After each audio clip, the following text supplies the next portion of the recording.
been a rough first quarter, to say the least. It's been a rough first quarter, but the first quarter does not have to determine how the rest of the game goes, right? Things can always switch up in the second half.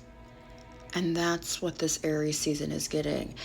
Everyone is going to tell you to circle the end of April on your calendars, and there's a reason why. The year of the fire horse was delayed. The year of the fire horse did not come in sprinting and galloping. The year of the fire horse came in hobbling, struggling, limping.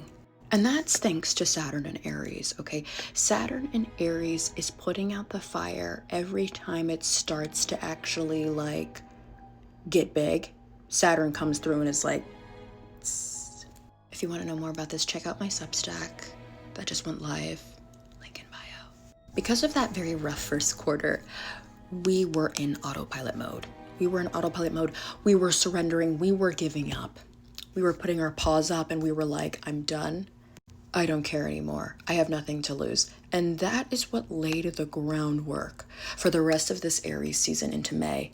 You found a very good place to cry during Pisces season and in eclipse season especially. And now this is your opportunity to wipe your tears and pull yourself together. We are in crash out recovery mode right now. We are uncrashing out, uncrash with me. Let's go. Mercury has finally entered Aries. Mars is in Aries. They're meeting with Neptune in Aries. And next week, they're all going to come together with Saturn in Aries in a very rare stellium. It's time to build some muscle. It's time to build some resilience. It's time to build some thick skin in regards to the area of life that Aries rules in your chart. You're coming back into control. You're coming back into the driver's seat. And there is a blank slate right now. And it is your duty. It is your responsibility to flip the fucking coin. Saturn and Aries is giving you new responsibilities right now. You've got a bigger role to play. And you know what? It's really the energy of the worst thing that can happen to you is when you become important at work. That is what the rest of April is giving, okay? We're shifting gears. And you know what? When it comes to flipping the coin, because that's what you're doing right now, you're flipping the coin and seeing where the fuck you land. Hopefully you stick the landing. Is whatever you're doing right now, if there is resistance, it's not for you. That is not aligned. Go where you are wanted. Go where the energy is flowing. Go where it feels like you're moving downstream.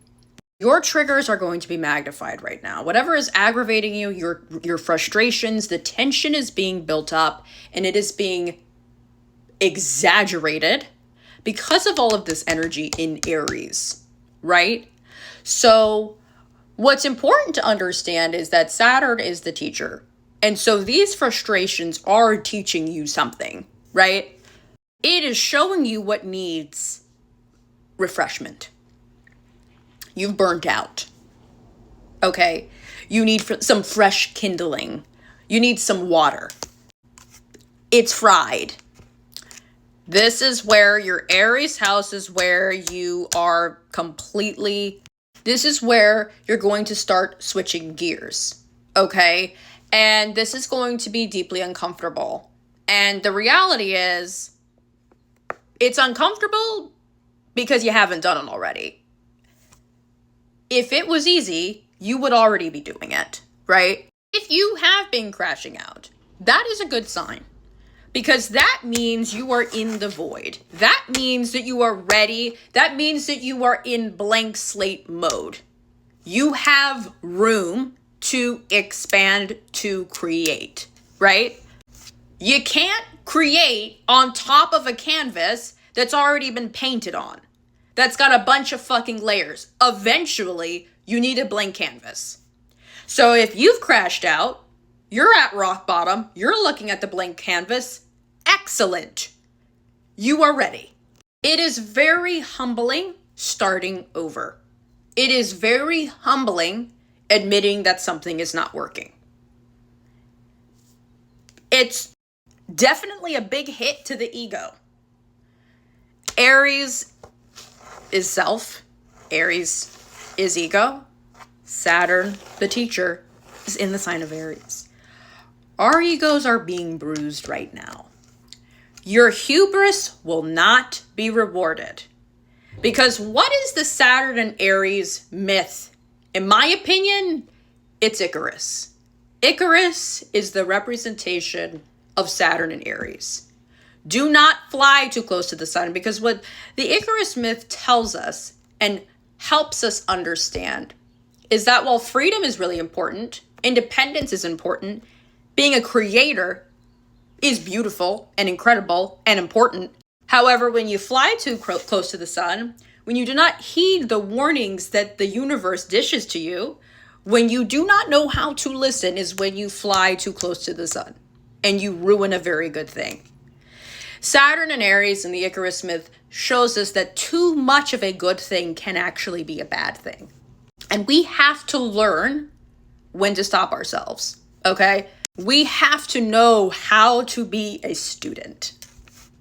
When we are not willing to be a student, when our pride, when our ego gets the best of us, when we try to override our own capabilities, that is how we burn out.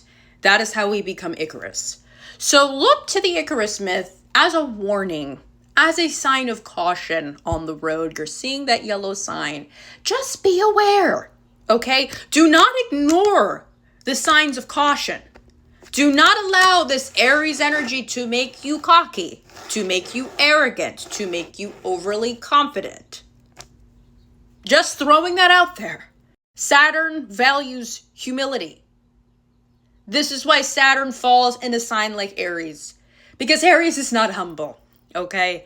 Aries is a bit of a show-off. Aries is a little flashy. Aries is very extra. Aries is puffing out his chest. Aries is gallivanting about. And Saturn is like, you need to be humbled. You also need to start thinking about how your actions affect other people, because it's not just about the self, right? So Saturn and Aries is telling you to be aware of your own limitations, right? Rome was not built in a day. Take time with your decision making. Choose your battles wisely. Choose your words carefully. And this is going to feel counterintuitive because the heat, the water is on boiling right now. The heat has been turned up. Mars is home in Aries, and Mars is telling us to charge forward, to plow forward, no matter the cost.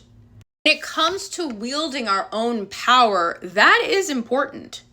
But what you don't want to do is allow your power to consume you, okay? You do not want to allow your desires, your passion to consume you. You need legitimate structure. You need discipline. You need consistency. You need routine, okay? You need people, places, and things that keep you grounded. And, when it comes to wielding power and stepping into your empowerment, which is really relevant for the cardinal risings, especially right now, the thing to understand is that the strongest metals are forged in the hottest of fires.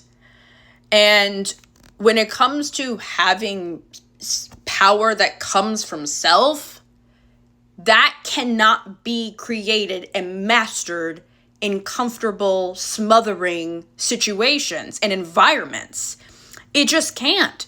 As much as we wish it could, it can't. Sometimes we do have to be shoved out of the training wheels, shoved into the deep end. And we have to learn how to make mistakes.